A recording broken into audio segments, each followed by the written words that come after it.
The morning sun streamed through the tall windows of O'Hare International Airport, casting long shadows across the polished floor. Harold and Vivian Montgomery moved at a measured pace through the bustling terminal, their calm demeanor a stark contrast to the rush of travelers around them. At 78 and 76 years old, respectively, they had the kind of quiet confidence that only comes from decades of success and the wisdom of age. Harold adjusted his navy cardigan and checked his watch.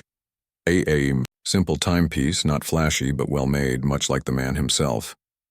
3 hours early, he said with a slight smile. Just the way I like it. Vivian squeezed his arm gently. Some habits never change, do they, dear? Her voice carried the warmth of their 52 years of marriage. She wore a comfortable traveling outfit, loose-fitting trousers and a cashmere sweater with a patterned scarf draped elegantly around her neck. Her silver hair was styled in a neat bob that framed her face perfectly. Neither of them carried much, just a small carry-on each. Their main luggage had been sent ahead to their hotel in Paris.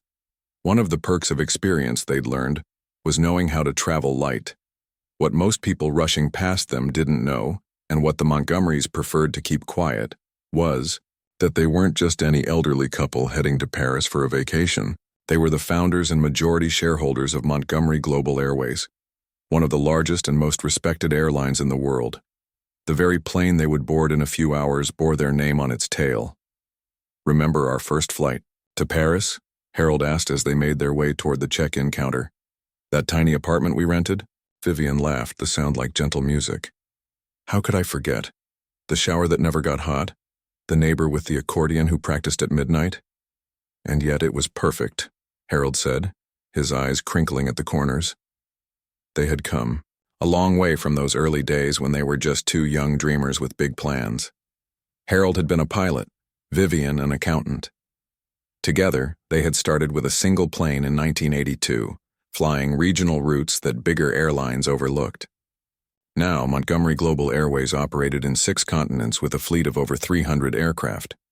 Despite their success, they still preferred to travel like regular passengers when conducting their twice-yearly quality checks, unannounced visits, to various routes to experience their airline as customers would.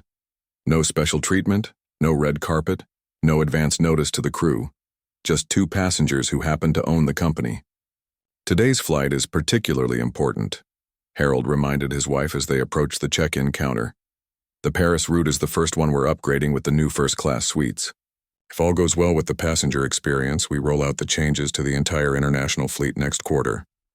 Vivian nodded. $400 million of investment riding on whether people actually like those fancy new seats and service. The check-in agent was a young man with a friendly smile and alert eyes. Good morning. Where are you headed today? Paris, Harold replied. The agent typed quickly. Names, please? Harold and Vivian Montgomery. If the young man recognized the name, he didn't show it. He was professional and efficient, checking their passports and confirming their information. I see you're in first class today. Would you like me to check your bags through to Paris? No, thank you, Vivian said. We've only got these small carry-ons. The agent nodded, printing their boarding passes. Your gate is B14, and boarding will begin in about 2 hours. You have access to our premium lounge, which is just past security to the right. Have a wonderful flight. Harold took the boarding passes, thanking the young man. As they walked away, he leaned toward Vivian. He did well. Quick, polite, maintained eye contact. I'd give him full marks. Vivian smiled. Always the teacher, aren't you? Old habits, he replied with a shrug. Security was relatively smooth, though Harold was pulled aside for a random check. He submitted to it with good grace, used to the extra scrutiny that sometimes came his way. The security officer was professional, if a bit stern, and sent them on their way within minutes. The premium lounge was quiet and comfortable, a sanctuary from the noise of the main terminal. A hostess greeted them at the entrance, checking their boarding passes with a genuine smile. Welcome to the Montgomery Lounge, Mr. and Mrs. Montgomery. Please make yourselves comfortable. If she noticed the coincidence of their names matching the lounges, she didn't mention it. That was how they preferred it.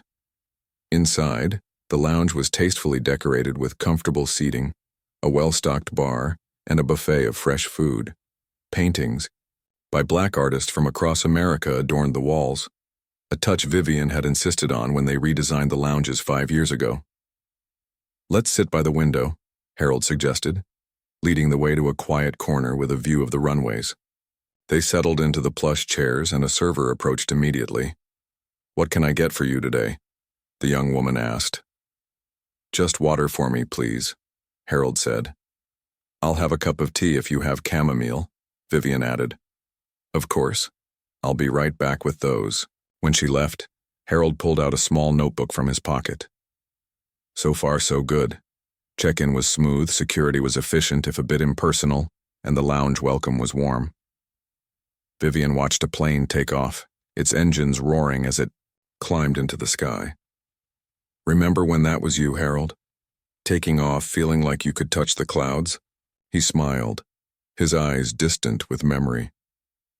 "Best feeling in the world. Nothing quite like it." Harold had flown for 20 years before a minor heart condition grounded him. It had been a devastating blow at the time, but it had also pushed them to expand their small charter business into something bigger, something that would last. Their drinks arrived, and they spent the next hour in comfortable conversation, occasionally observing other travelers, making mental notes about the lounge, service, and reminiscing about their earlier days.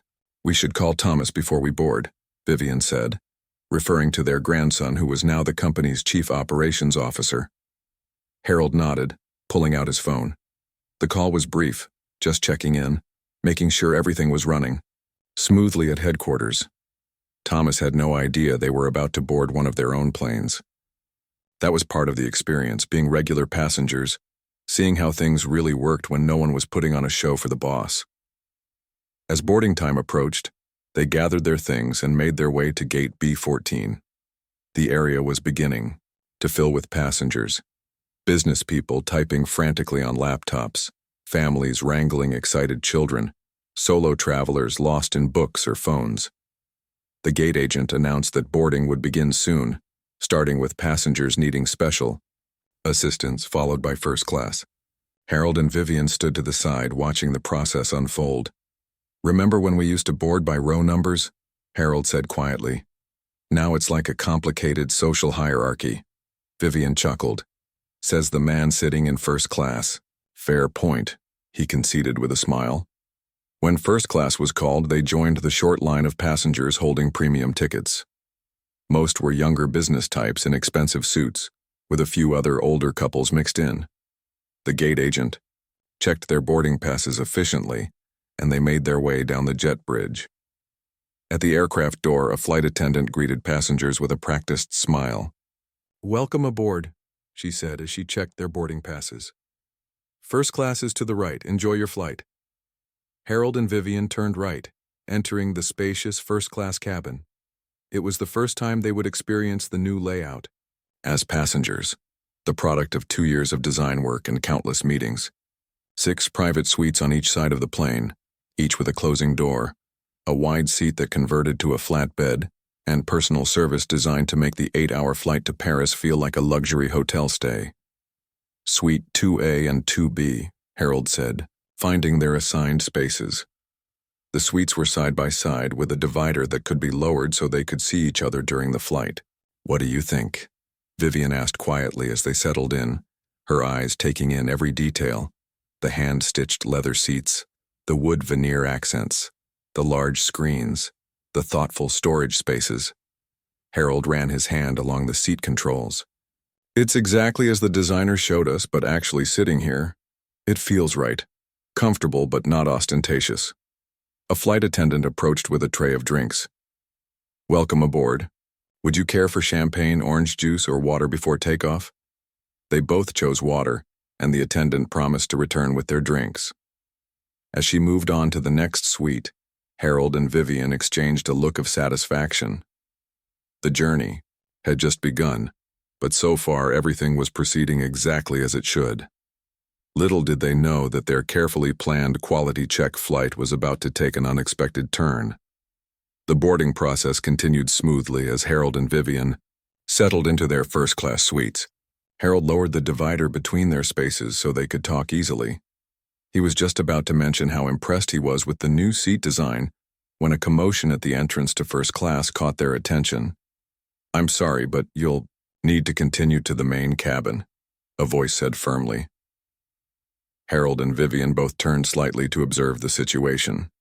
A flight attendant they hadn't seen before was blocking the entrance to the first-class cabin. She was young, perhaps in her early 30s, with blonde hair pulled back in a tight bun and a smile that didn't quite reach her eyes. The name tag on her uniform read, Lisa Chen. "But we have first-class tickets," a man's voice protested. Harold couldn't see who was speaking, but the frustration in the person's voice was clear. "There must be some mistake," Lisa replied, her tone condescending. "Let me check your boarding passes again." Vivian raised an eyebrow at Harold. This was unusual. The flight attendants on Montgomery Global Airways were trained to be helpful and respectful to all passengers, regardless of which cabin they were seated in.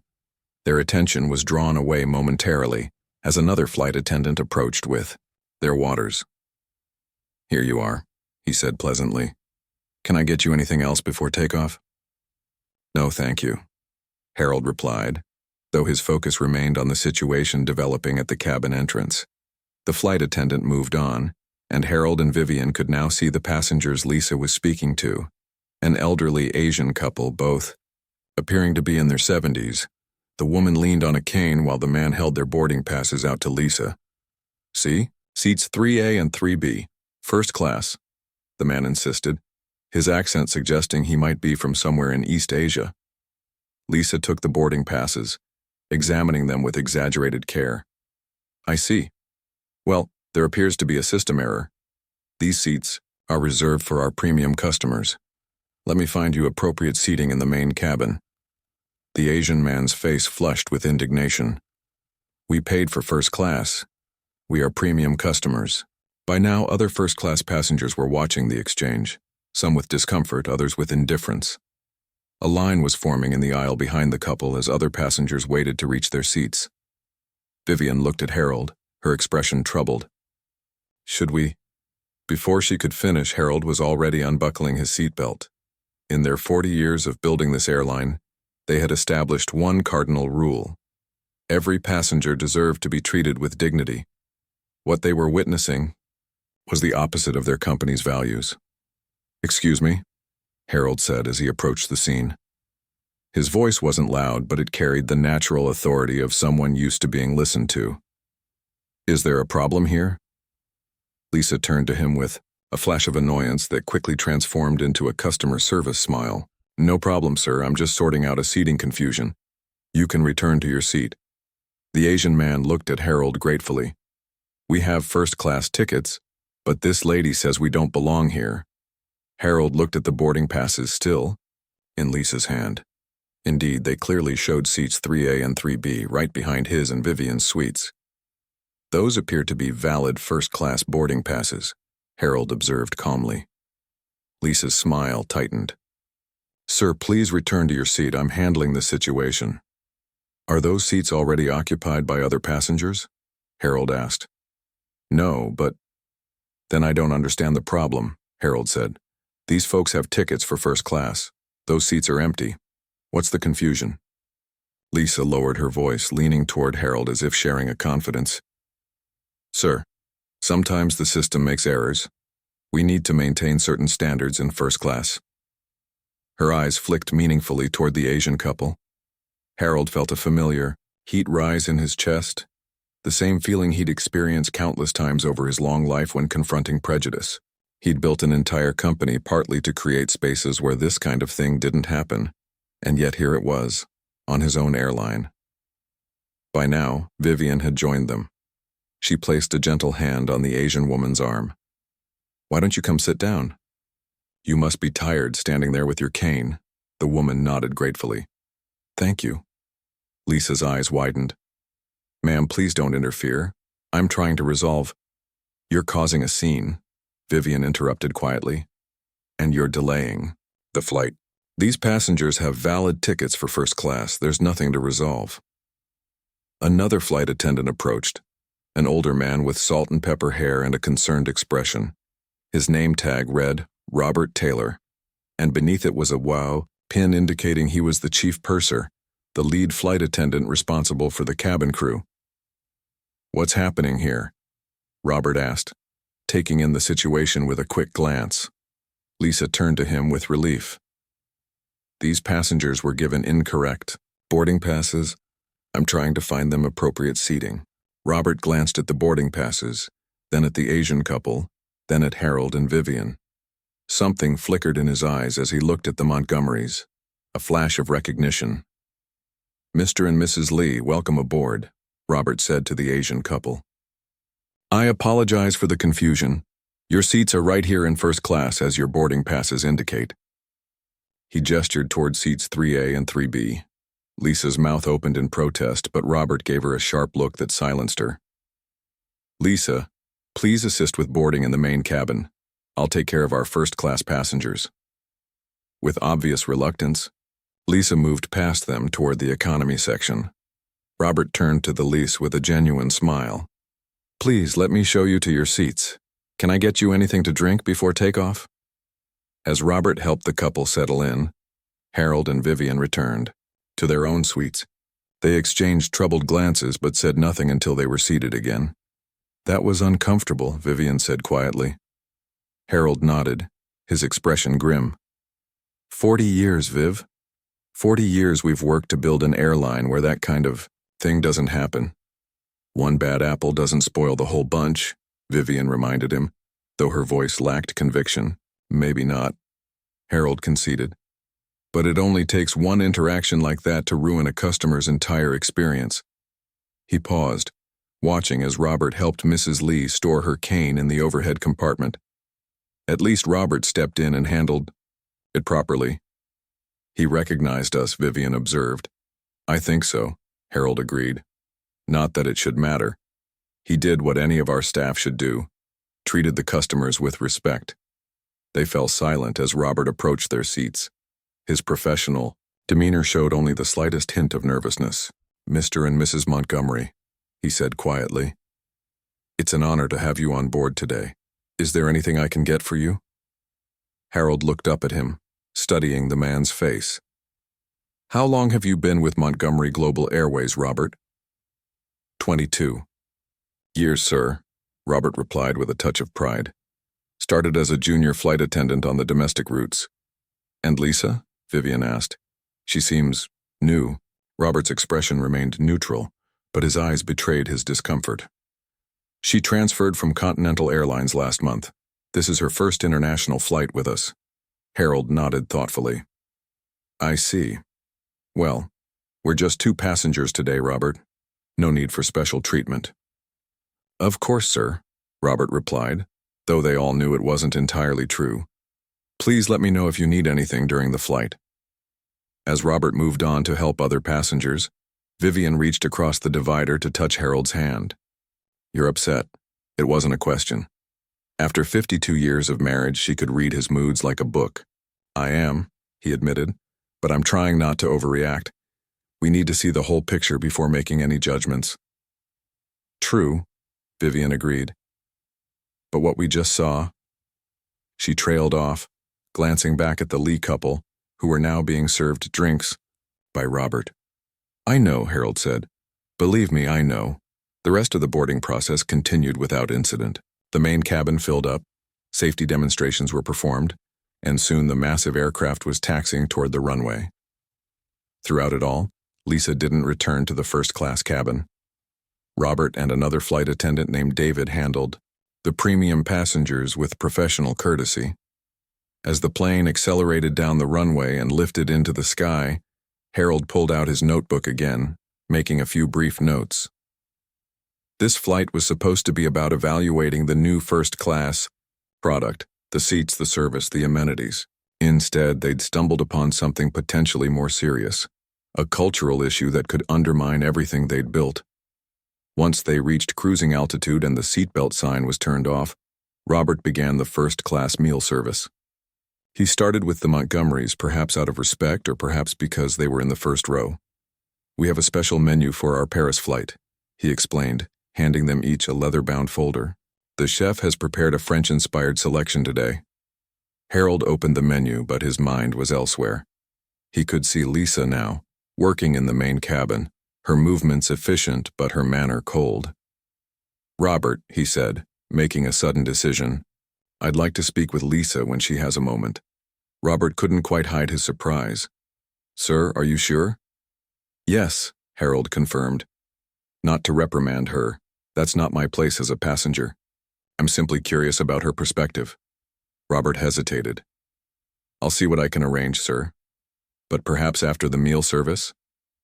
"Of course," Harold agreed. "No rush." When Robert moved on to the Lee couple, Vivian leaned toward Harold. "What are you planning?" Harold shrugged. "Just a conversation. Sometimes people reveal more when they don't know who they're talking to." Vivian gave him a knowing look. "You're going to give her a chance to redeem herself." "Everyone deserves that much," Harold replied simply.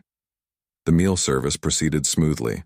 The food was excellent, a testament to the catering upgrades they'd implemented 6 months ago. Both Harold and Vivian made notes about the presentation, temperature, and taste of each course, maintaining their original purpose despite the unexpected situation that had developed. The Lee couple seemed to be enjoying their experience now, any tension from the boarding incident apparently forgotten. Harold was glad for that, at least. One negative interaction didn't have to define an entire journey. After the meal, as promised, Robert returned to Harold's suite. "Lisa will be available in about 15 minutes, sir, if you still wish to speak with her." "I do," Harold confirmed. "Thank you, Robert." When Robert left, Vivian looked at her husband with concern. "Be gentle with her, Harold. Remember, we don't know her story." Harold smiled at his wife, love and admiration warming his eyes. "After 52 years, you still think I need reminding to be kind?" Vivian laughed softly. "Sometimes the businessman in you overshadows the pastor's son." It was true. Harold had grown up in a small town in Georgia, the son of a Baptist minister who preached love and forgiveness every Sunday. Those lessons had stayed with him, even as he built a global business empire. "I'll remember who I am," he promised. 15 minutes later, Lisa appeared at his suite, her professional smile firmly in place. If she was nervous about being summoned by a first-class passenger, she didn't show it. "You wanted to see me, sir?" she asked. Harold gestured to the empty seat across from him, a feature of the new suites that allowed face-to-face dining or conversation. "Please sit down for a moment if you have time." Lisa glanced around uncertainly, perhaps checking if any other crew members were watching. "I really should stay on my feet during service, sir." "Just for a minute," Harold insisted gently. "I promise not to keep you long." With visible reluctance, Lisa perched on the edge of the seat. "How can I help you, sir?" Harold studied her face for a moment before speaking. There was a wariness in her eyes that suggested she'd had her share of difficult interactions with passengers. "How are you finding your first month at Montgomery Global Airways?" The question seemed to surprise her. "It's fine, thank you. Different from my previous airline in some ways." "Different how?" Harold asked, genuinely curious. Lisa hesitated, clearly weighing her words. "There's more emphasis on personalization here, getting to know the passengers as individuals." Harold nodded. That had been one of their core philosophies from the beginning, treating passengers as people, not just bodies in seats. "And do you find that approach effective?" he asked. Something in his tone must have put her on alert. Her posture stiffened slightly. "Is this about what happened during boarding with those passengers?" Harold didn't answer directly. "In your previous airline, how would you have handled that situation?" Lisa's eyes narrowed slightly. "Sir, with all due respect, why are you asking me these questions?" It was a fair point. Passengers didn't typically interrogate crew members about their professional judgments. "Because I care about this airline," Harold said simply. "And I care about how people are treated." For a moment, Lisa's professional mask slipped, revealing genuine confusion and perhaps a touch of defensiveness. "I was just doing my job," Sometimes people end up with tickets for cabins they didn't actually purchase. It happens. And you determined that was the case with the Lee couple because... Harold let the question hang in the air. Lisa's cheeks flushed slightly. That wasn't... She stopped, took a breath. Look, I made a judgment call. Robert overruled me. End of story. Harold leaned forward slightly. Lisa, let me ask you something. When you see an elderly black couple in first class, what's your first thought?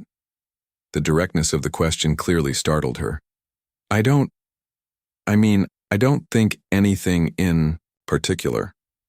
And an elderly Asian couple? This isn't fair, Lisa protested quietly. You're implying I made assumptions based on... I'm not implying anything. Harold interrupted gently. I'm asking about your thought process, as someone who cares about this airline. Lisa stood abruptly. I should get back to my duties, sir. Is there anything else you need? Harold looked up at her, his expression kind despite the tension between them. No, thank you. You've been very helpful. As Lisa walked away, her back rigid with indignation, Vivian reached across the divider again. That went well, she observed dryly. Harold sighed. She's defensive, and maybe she has reason to be. We don't know what training she received at her previous airline or what pressures she's under. True, Vivian agreed. But Harold, we can't ignore what we saw. No, he said quietly, watching Lisa disappear into the galley. We certainly can't. The confrontation, subtle as it was, had given him much to think about. As founders and major shareholders, they had the power to address issues like this across the entire airline. But first, they needed to understand the full scope of the problem. Think, Harold said slowly. We may need to adjust our plans for this trip. Vivian raised an eyebrow. Oh? This was supposed to be about evaluating the new first-class product, but I think we've stumbled onto something more important. Vivian nodded, understanding immediately. The human element. All the luxury in the world doesn't matter if people don't feel welcome. Exactly, Harold confirmed, his mind already racing with ideas. We've got some work to do, Viv. Little did Lisa know that her interaction with the elderly couple in first class, and her subsequent conversation with Harold, would lead to changes that would ripple throughout Montgomery Global Airways, affecting thousands of employees and millions of passengers in the years to come. The flight continued smoothly as it crossed over the Atlantic. Most passengers had settled in for the journey, some watching movies on their screens, others trying to sleep despite the afternoon departure time. In first class, the atmosphere was quiet and relaxed, with the soft hum of the engines providing a soothing background noise. Robert had been attentive but not overbearing, checking on the first-class passengers periodically without disturbing their peace. He seemed particularly careful around the Montgomerys, though he maintained a professional distance, respecting their apparent wish to be treated like regular passengers. Harold had been making notes in his small leather notebook, jotting down observations about the service, the comfort of the new seats, and of course the incident during boarding. Vivian had reclined her seat slightly and was reading a novel on her tablet, though she occasionally glanced toward the galley where the flight attendants prepared for the mid-flight snack service. She's avoiding us, Vivian murmured, not looking, up from her tablet. Harold didn't need to ask who she meant. Lisa hadn't returned to the first-class cabin since their brief conversation. Can't say I blame her. I probably made her uncomfortable. Sometimes discomfort leads to growth, Vivian replied. It was something she often said to their children and grandchildren when they faced challenging situations. Harold was about to respond when he noticed Robert approaching with a concerned expression. The chief purser leaned down slightly to speak, quietly to the Montgomerys. Mr. and Mrs. Montgomery, I hope you're enjoying the flight so far, he began, his voice low enough not to be overheard by other passengers. We are, thank you, Harold replied. The new suites are even more comfortable than they looked in the design proposals. Robert nodded, but his mind seemed elsewhere. I wanted to apologize again for the situation during boarding. It's not representative of our airline's values. We know that, Robert, Vivian assured him. One incident doesn't define an entire company. Still, Robert continued, I've been with Montgomery Global for over 2 decades, and I've always been proud of our commitment to treating every passenger with dignity. What happened today was unacceptable. Harold studied the man's face. There was genuine distress there, a deep concern that went beyond simply wanting to please the company's founders. You care about this airline, he observed. I do, sir, Robert confirmed. This job, it's more than just a paycheck for me. I believe in what Montgomery Global stands for. And what's that in your view? Harold asked, curious about how their vision had translated to their employees over the years. Robert didn't hesitate. Respect, excellence, making people feel valued, no matter who they are or where they come from. He paused, then added, My father was a janitor for Eastern Airlines back in the 70s. The way those flight attendants and pilots looked through him like he wasn't even there, I never forgot it. When I joined Montgomery Global, it was different. Everyone mattered. Vivian reached out to touch Robert's arm briefly. Thank you for sharing that, and thank you for stepping in earlier. Robert nodded, then glanced toward the galley. I should mention, Lisa has asked to speak with you both. She's quite upset about what happened. I told her I'd see if you were willing to talk with her. Harold and Vivian exchanged surprised looks. Of course, Harold said, whenever she's ready. Thank you, sir. I'll let her know. Robert straightened up. Can I get either of you anything while I'm here? They declined politely, and Robert moved on to check on the other first-class passengers. When he was out of earshot, Vivian turned to Harold with raised eyebrows. Well, that's unexpected, she said. I thought she'd avoid us for the rest of the flight. Maybe our little chat had more impact than I realized, Harold mused. Or maybe Robert had a word with her after we spoke, Vivian suggested. Either way, I'm curious to hear what she has to say. They didn't have to wait long. About 10 minutes later, Lisa appeared at the entrance to their suite area. Her professional demeanor was still in place, but there was a slight nervousness in her posture that hadn't been there before. She was carrying a tray with 2 glasses of water. Mr. and Mrs. Montgomery, she said quietly, I brought you some fresh water, and Robert mentioned you were willing to speak with me. Please join us, Vivian said, gesturing to the seat across from them. Lisa placed the water on their tray tables, then hesitantly sat down, perching on the edge of the seat just as she had during their earlier conversation. I want to apologize for my behavior during boarding, she began, her words coming out in a practiced manner that suggested she'd rehearsed this speech. It was unprofessional and not in line with company policy. Harold nodded but remained silent, sensing there was more she wanted to say. After a moment, Lisa continued, her voice losing some of its rehearsed quality. Robert told me who you are, that you founded the airline. She looked down at her hands. I'm probably going to lose my job over this, aren't I? There was resignation in her voice, as if she'd already accepted this outcome. Harold and Vivian exchanged glances, a silent communication honed by decades of partnership. That depends, Harold said carefully. I'd like to understand what happened today. Not to punish you, but to learn from it. Lisa looked up, surprise evident in her expression. Learn from it? Yes, Vivian confirmed. We built this airline with a certain vision in mind. If that vision isn't being realized in practice, we need to understand why. Lisa seemed to consider this, weighing whether their words were sincere or merely a prelude to termination. Finally, she appeared to make a decision. I transferred from Continental a month ago, she began. The training at Montgomery Global was different, more emphasis on personalization, as I mentioned earlier.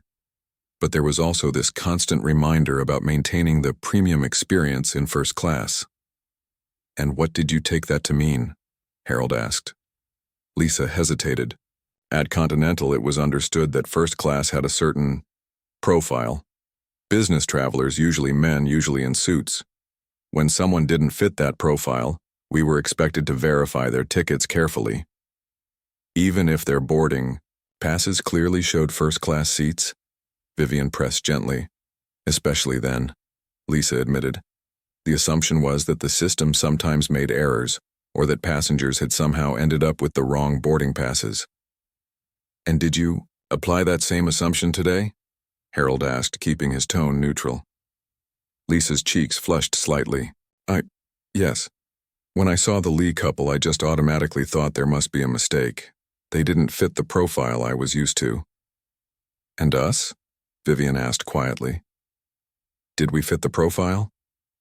The question hung in the air between them. Lisa's discomfort was palpable now. No, she finally admitted. When I first saw you, I had the same thought. But then I noticed your clothes, your way of speaking. You seemed like you belonged. The honesty was refreshing, if troubling. Harold leaned forward slightly. Lisa, what does belonging in first class look like to you? She struggled with the question, perhaps hearing for the first time how her assumptions sounded when spoken, aloud.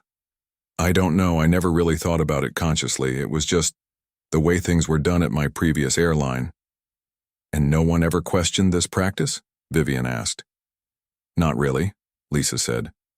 It was just understood. Part of the culture. Harold nodded slowly. This was valuable information, not just about Lisa, but about the industry as a whole. Thank you for your honesty, he said. It can't be easy to admit these things, especially to us. Lisa looked between them, uncertainty in her eyes. So, what happens now?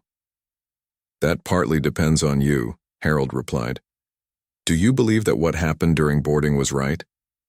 No, Lisa said quickly, then paused as if surprised by her own response. No, she repeated more thoughtfully this time. It wasn't right. Everyone with a first-class ticket deserves to be in first class, regardless of anything else. Vivian smiled gently. That's a good start. But it's not just about who deserves what, Harold added. It's about treating people with dignity. Always. It's the foundation of everything we do at Montgomery Global Airways. Or at least, it's supposed to be. Lisa nodded slowly. I understand. And I want to do better. She hesitated, then added, if I still have a job, that is. Harold and Vivian exchanged another look, another silent conversation. We're not going to fire you, Lisa, Harold finally said. That wouldn't solve anything. But we are going to use this as a learning opportunity. For you, for us, and for the airline as a whole. Relief washed over Lisa's face, followed quickly by confusion. For you too? What do you mean? If this happened on our airline, Vivian explained, then we have a problem somewhere in our system. Maybe it's in our training. Maybe it's in our hiring process. Maybe it's in how we communicate our values. We need to identify that problem and fix it. And you're going to help us, Harold added, watching Lisa's expression closely. Me? She asked, clearly surprised. How?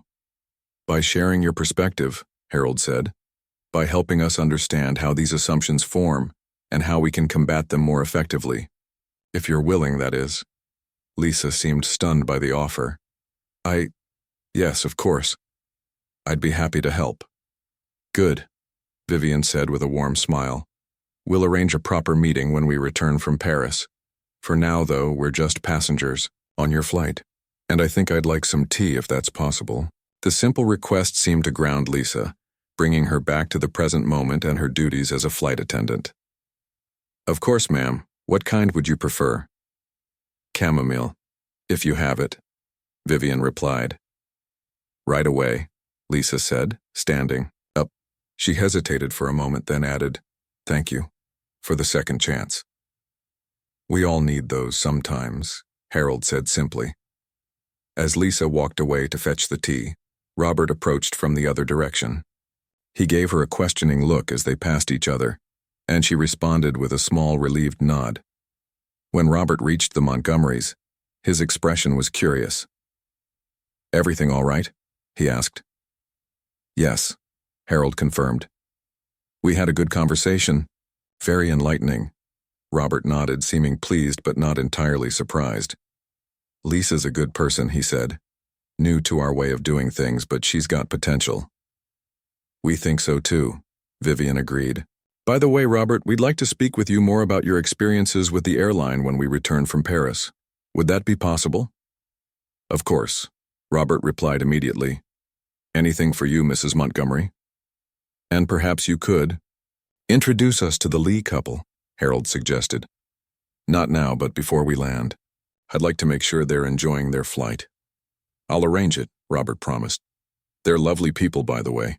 Dr. Lee is a renowned heart surgeon, and Mrs. Lee is a concert pianist. They're flying to Paris for their 50th wedding anniversary. Harold and Vivian smiled at each other.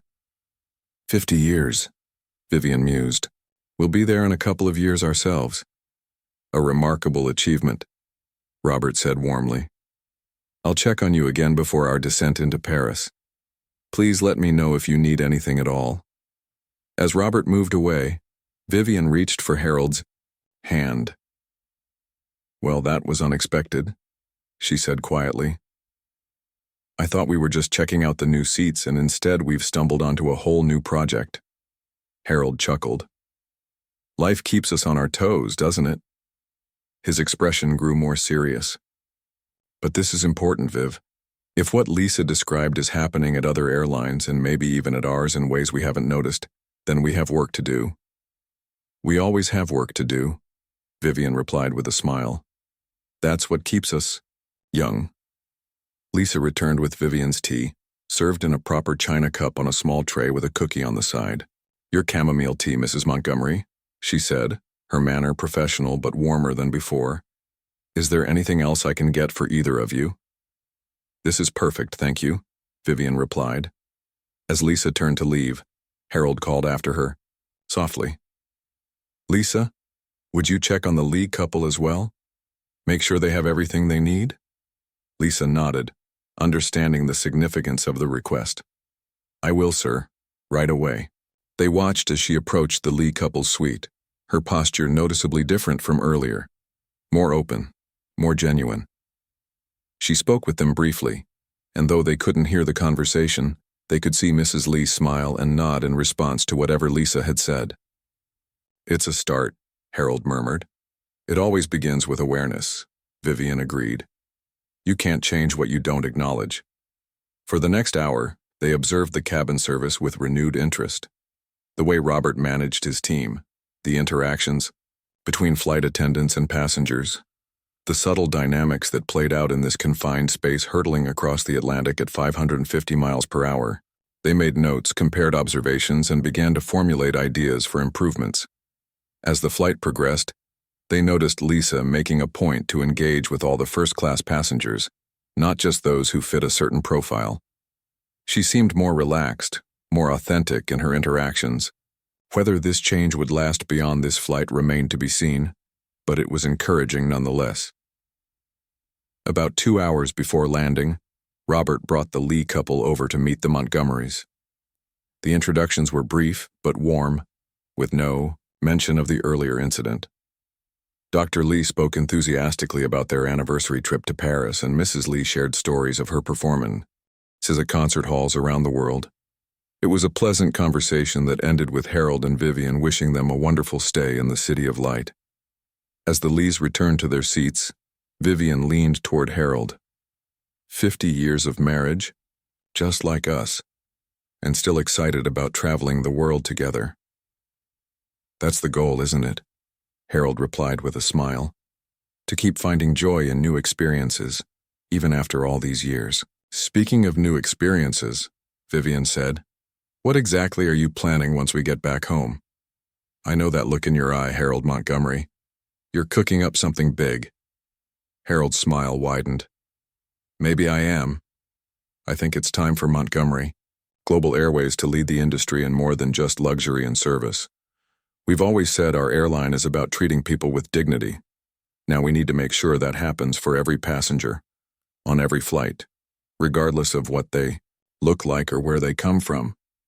A new initiative? Vivian guessed. Something like that, Harold confirmed.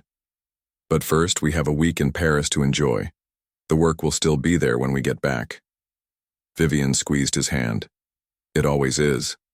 As the plane began its descent toward Charles de Gaulle Airport, Harold and Vivian watched the city of light come into view through their windows.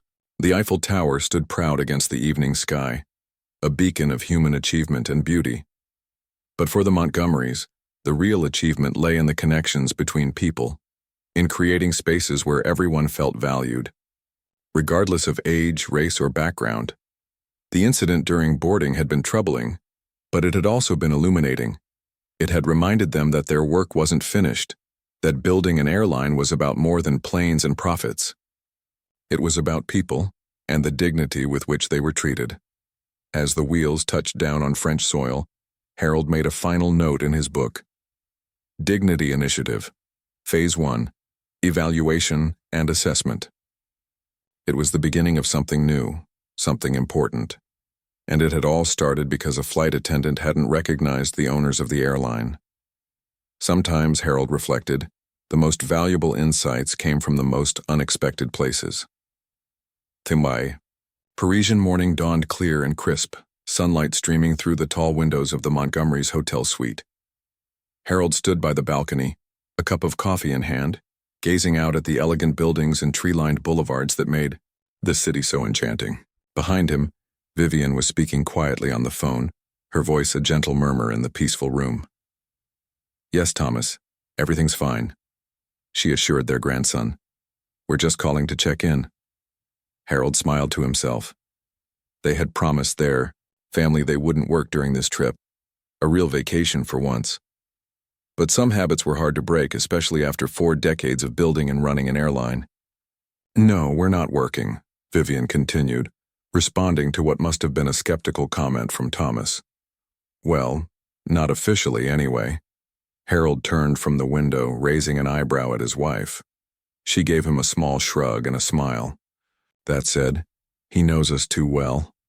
Actually, Thomas, there is something we'd like you to look into, Vivian said, switching to speakerphone so Harold could join the conversation. We had an interesting experience on the flight over. Interesting? Good or interesting bad? Thomas asked, his voice clear despite the thousands of miles between them. Instructive, Harold replied, sitting beside Vivian on the plush sofa. We witnessed a situation that concerns us. A flight attendant, a recent transfer from Continental, tried to prevent an elderly Asian couple from sitting in their assigned first-class seats. There was a moment of silence on the line. Based on what? Thomas finally asked, his tone suggesting he already knew the answer. Based on how they looked, Vivian said simply. She assumed they didn't belong in first class. That's not acceptable, Thomas said, his voice tight with controlled anger. Who was this flight attendant? I'll make sure she's— Hold on, Harold interrupted gently. We've already spoken with her. Her name is Lisa Chen, and while her actions were wrong, we believe the issue goes deeper than one person's behavior. We want you to look into our training procedures, Vivian explained, particularly for transferred employees. Lisa mentioned that at Continental, there was an unwritten policy of verifying first-class passengers who didn't fit a certain profile. And we want to know if similar attitudes exist within our own airline, Harold added. Not just in the air, but throughout our operation. Thomas was quiet for a moment, processing this request. As Chief Operations Officer, he oversaw the day-to-day running of the airline, including training and customer experience. I'll look into it, he finally said. Discreetly. I don't want to create an atmosphere where people feel they're being investigated. Exactly right, Harold agreed. This isn't about pointing fingers or assigning blame, it's about understanding where we might have blind spots. And fixing them, Vivian added firmly. I'll put together a team, Thomas said, his voice now taking on the focused tone they recognized from countless business meetings. We'll review our training materials, conduct some anonymous surveys, maybe even do some mystery shopping on our own flights. Perfect, Harold said, nodding in approval, though his grandson couldn't see it. And Thomas, keep Lisa's name out of it for now. She's agreed to help us when we return, and I don't want her singled out before then. Understood. How was the flight? Otherwise? The new first-class suites working out? They're excellent, Vivian assured him. Comfortable, private, but still allowing for conversation. The design team did a wonderful job. They chatted for a few more minutes about family matters and company business before ending the call. Harold leaned back on the sofa, his expression thoughtful.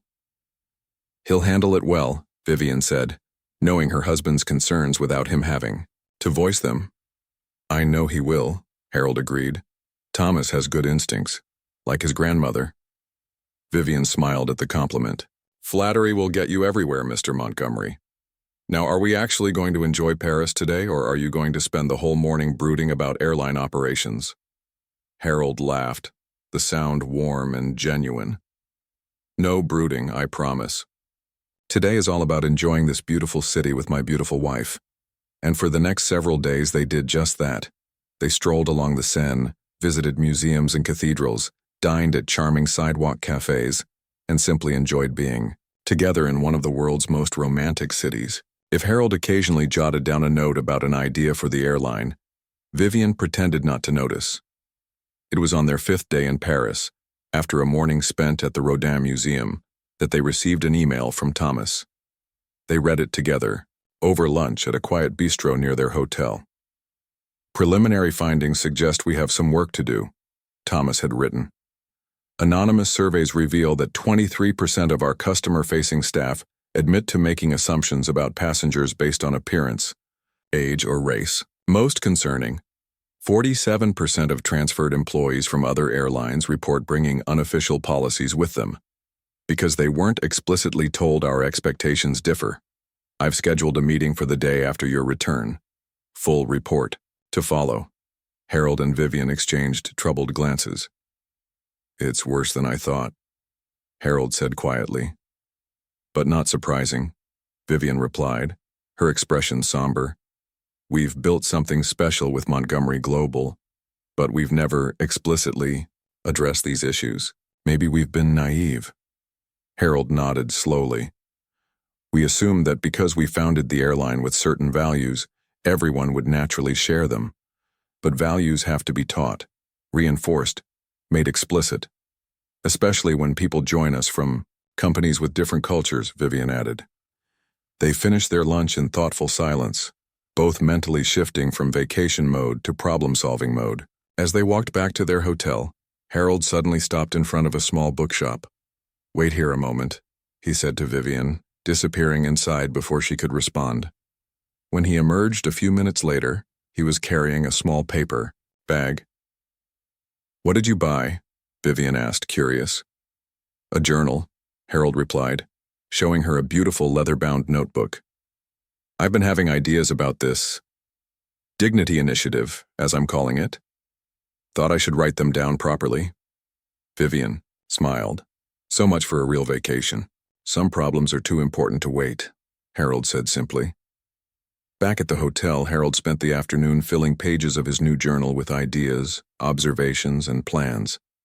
Vivian occasionally looked over his shoulder, offering suggestions, or asking clarifying questions. By evening, they had the outline of a comprehensive program designed to address the issues they had uncovered. "It's ambitious," Vivian noted as they prepared for dinner, "but necessary." "Do you think the board will support it?" Harold asked. Though they remained major shareholders, they had stepped back from day-to-day leadership several years ago, passing the CEO role to their daughter Andrea. "They'll support it because it's right," Vivian said confidently. "And because it makes business sense. An airline where every passenger feels valued is an airline people choose to fly with again and again." Harold nodded, tucking the journal into his suit jacket. "Let's enjoy dinner, and then tomorrow we can refine these ideas some more." The next morning, they received another message from Thomas. This one marked urgent. It was brief, but troubling. "Incident on flight MG224 from Atlanta to San Francisco. Elderly. Black passenger denied pre-boarding despite mobility issues." Local news picked up the story, calling emergency board meeting for tomorrow. Your input would be valuable. Harold and Vivian read the message twice, their hearts sinking. "Not again," Vivian murmured. "We need to go back," Harold said, already reaching for his phone to call the concierge about changing their flights. "Agreed," Vivian said, moving toward the closet to begin packing. "The City of Light will have to wait for our next visit." Within hours, they were boarding a Montgomery Global Airways flight back to the United States, their vacation cut short by 3 days. This time, they made no attempt to travel anonymously. The station manager at Charles de Gaulle personally escorted them to the plane, and the crew treated them with the deference due to the company's founders. During the flight, Harold reviewed news coverage of the incident Thomas had mentioned. An 82-year-old retired teacher had been denied pre-boarding privileges despite using a walker. The gate agent had allegedly questioned whether she really needed assistance, suggesting she was trying to board early just to get settled in her first-class seat before others. The woman's daughter had recorded part of the interaction and shared it on social media, where it had quickly gone viral. The timing couldn't be worse, Harold said grimly, showing Vivian the article. Or better, depending on how you look at it. This makes our initiative even more urgent. Vivian read the article, her expression growing increasingly troubled. The gate agent claims she was just following protocol for verifying assistance requests, she noted. Which suggests this isn't just an individual problem, it's systematic. Exactly, Harold agreed. We need to review every policy, every procedure, every aspect of training that might contribute to these situations. They spent much of the flight refining their plans, making notes and preparing for the emergency board meeting. By the time they landed in Atlanta, they had a comprehensive presentation ready. Thomas met them at the gate, his face showing both relief at seeing them and concern about the situation. "Thank you for coming back early," he said, embracing his grandparents. "The board is assembling at headquarters in 2 hours. How bad is it?" Harold asked as they walked briskly through the terminal. "The story's gaining traction," Thomas replied. "It's been picked up by national news now, and social media is not kind. Our stock dropped 3 points this morning." "And the passenger?" Vivian asked. "Has anyone from the company reached out to her?" "Andrea called her personally," Thomas said, referring to his mother and the company's CEO. "Offered a full apology and compensation. The woman was gracious about it, but her daughter is still pretty upset." "Understandably," Harold said. "No, one should be treated that way, especially not on our airline." They reached the car waiting to take them to headquarters, and as they settled into the back seat, Thomas handed them each a tablet.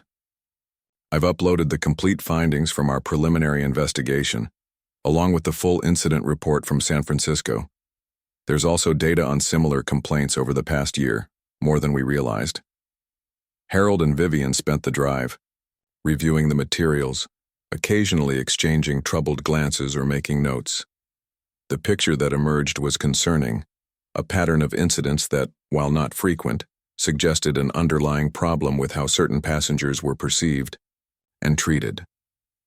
Montgomery Global Airways headquarters occupied a sleek glass tower in downtown Atlanta. As they pulled up to the building, Harold noticed a small group of protesters on the sidewalk, holding signs with slogans like "Fly with dignity" and "Respect all passengers." "That's new," he commented. "Started about an hour ago," Thomas confirmed. "Small but growing, and they've got media attention." Inside, they were whisked directly to the boardroom on the top floor. Andrea Montgomery Williams, their daughter and the company's CEO, was waiting for them. At 56, she had her mother's intelligence and her father's determination, combined with a modern approach to business that had served the airline well during her tenure. "Mom, Dad," she said, embracing them both. "I'm sorry your vacation was cut short." "This is more important," Harold assured her. "How are you holding up?" Andrea sighed, running a hand through her short, graying hair. "I've been better. This is exactly the kind of situation we've always tried to avoid. Our whole brand is built on treating people with dignity. And yet," Vivian said gently, "it seems we've had blind spots." Andrea nodded, her expression serious. "Thomas shared your experience in Paris and what you found afterward. I had no idea it was this widespread." "We need to take decisive action," Harold said. "Not just to address these specific incidents, but to change the culture throughout the organization." "That's why I called this meeting," Andrea confirmed. "The board needs to hear this directly from you both. Your vision founded this airline, and your vision can help us correct our course." The boardroom was filling up now, with directors taking their seats around the large table, Some were longtime associates who had been with the company for decades, while others were newer additions, bringing fresh perspectives and diverse backgrounds to the leadership team. As founders and major shareholders, Harold and Vivian still held seats on the board, though they rarely attended meetings these days. Their presence today clearly signaled the seriousness of the situation. Andrea called the meeting to order, briefly summarizing the recent incidents and the preliminary findings from Thomas's investigation. Then she turned to her parents. Harold and Vivian have been working on an initiative that I believe addresses these issues head-on. I've asked them to present it to you today. Harold stood, adjusting his glasses as he faced the board members. Despite his age, his voice was strong and clear, carrying the same authority it had decades ago when he first proposed creating an airline founded on respect for all. 43 years ago, he began. Vivian and I started this company with a simple idea, that every person deserves to be treated with dignity, not just as a passenger, not just as a customer, but as a human being. He paused, looking around the table. Somewhere along the way, it seems we've lost sight of that founding principle, or at least we've failed to ensure that everyone in our organization truly understands and embraces it. For the next 30 minutes, Harold and Vivian presented their Dignity Initiative, a comprehensive program designed to transform how Montgomery Global Airways approached customer service, employee training, and company culture. It included revised hiring practices, enhanced training programs, policy reviews, and a new accountability system. This isn't just about avoiding bad publicity, Vivian emphasized as they concluded. It's about living up to our own standards. It's about being the airline we've always claimed to be. The board discussion that followed was vigorous but constructive. Some directors raised concerns about costs or implementation timelines, while others suggested additional elements to strengthen the program. But there was unanimous agreement on one point. Action was necessary and it needed to be bold and visible. By the end of the meeting, the board had approved the Dignity Initiative with a few minor modifications and an accelerated timeline. Andrea was authorized to allocate significant resources to its implementation, and a special committee was formed to oversee its progress, with Harold and Vivian serving as honorary chairs. As the meeting adjourned, one of the newer board members approached. The Montgomerys. I have to say, she admitted. When I joined this board 2 years ago, I was skeptical about how much the founders' values still influenced day-to-day operations. I'm impressed by your commitment and by how quickly you've mobilized to address these issues. Some things are too important to delay, Harold replied simply. Outside the boardroom, Andrea, Thomas, Harold, and Vivian gathered for a private moment before facing the press. A statement would need to be issued, addressing both the recent incidents and the company's response. I want you both front and center for this, Andrea told her parents. The public needs to see that this initiative comes directly from the founders, that it's a return to our core values. Harold and Vivian exchanged a look, silently communicating as only couples who have spent a lifetime together can do. We're ready, Vivian confirmed. There's one more thing, Thomas said. I've arranged for Lisa Chen, the flight attendant from your Paris flight, to join us tomorrow. I thought she might have valuable insights for the training component of the initiative. Harold nodded in approval. Excellent idea. And what about the gate agent from the San Francisco incident? Her name is Diane Powell, Andrea supplied. She's been with us for 5 years. Consistently high performance reviews. She's devastated by what happened and has asked to be part of any corrective action we take. Good, Vivian said. This isn't about punishing individuals. It's about fixing a system that allowed these situations to occur. As they prepared to leave the conference room, Harold placed a hand on his daughter's shoulder. You know, Andrea, when we started this airline, people said we were dreamers, that you couldn't build a successful business on something as intangible as dignity, but we proved them wrong once. We can do it again. Andrea smiled, drawing strength from her father's confidence. Yes, we can. And we will.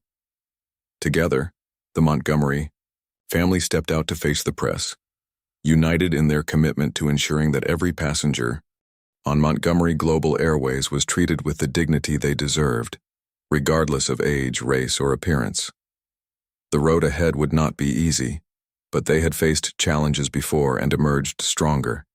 And it had all started because a flight attendant hadn't recognized the elderly black couple who owned the airline. 6 months later, the grand ballroom of the Atlanta Marquis Hotel hummed with anticipation. Nearly 500 people had gathered for the official launch of Montgomery Global Airways Dignity Initiative, now expanded into an industry-wide program that had attracted participation from airlines across the globe. Harold adjusted his tie nervously as he peered through the curtain at the assembled crowd. At 78, he had given countless speeches, testified before Congress, and negotiated billion-dollar deals without breaking a sweat. But today felt different. Today was about legacy. "They're all here," he murmured to Vivian, who stood beside him in an elegant navy blue dress, her silver hair styled perfectly. "Executives from 15 airlines, government officials, media, and our family," Vivian added, pointing to the front row where their children, grandchildren, and even 2 great-grandchildren sat proudly. "That's what matters most." Harold nodded, taking a deep breath. "Ready?" "Always," Vivian replied, taking his arm. They stepped onto the stage together, greeted by warm applause. The Montgomery name still carried enormous weight in the aviation industry, and their return to a more active role in the company had generated significant buzz in business circles. Andrea approached the podium first. As CEO, it was her job to welcome the attendees and provide context for the initiative they were launching today. "Good morning, and thank you all for being here," she began, her voice confident and clear. 6 months ago, our airline faced a reckoning. A series of incidents revealed that despite our best intentions, we had failed to fully live up to our founding principle, that every person deserves to be treated with dignity. She paused, looking toward her parents. Rather than becoming defensive or minimizing these failures, our founders, my parents, challenged us to do better. To look honestly at our practices, our training, our culture, and to make meaningful changes. Today we're proud to share the results of that work with all of you. Andrea continued, outlining the comprehensive nature of the Dignity Initiative, revised hiring practices that emphasized empathy and cultural awareness, enhanced training programs that directly addressed unconscious bias, new accountability systems that rewarded inclusive behavior, policy reviews that eliminated procedures that could lead to discriminatory treatment, and community partnerships designed to bring diverse perspectives into the company's decision-making processes. But this isn't just about Montgomery Global Airways, Andrea emphasized. We recognize that the issues we identified exist throughout our industry. That's why we've made all our materials, training modules, and best practices freely available to any airline willing to join us in this commitment. She gestured to the airline executives in the audience. "I'm deeply grateful that so many of our colleagues have chosen to be part of this effort.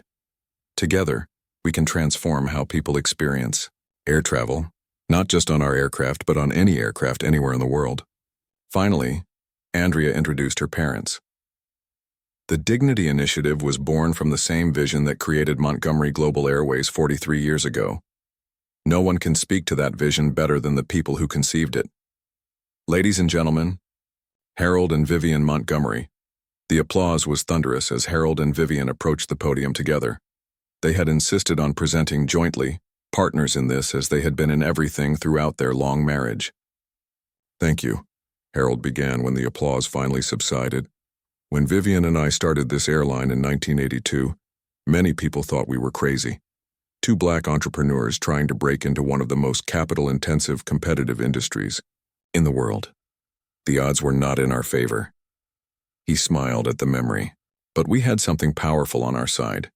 A clear vision of what air travel could be if every person, passenger and employee alike, was treated with genuine dignity.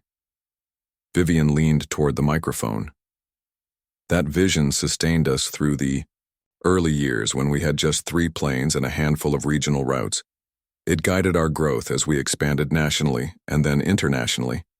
And it remained our North Star as we became one of the world's leading airlines. But somewhere along the way, Harold continued, his expression growing more serious, we made a critical mistake. We assumed that our values were self-evident, that they would naturally permeate every aspect of our organization without explicit reinforcement. We were wrong. A hush fell over the room as Harold recounted the incident that had sparked their renewed commitment.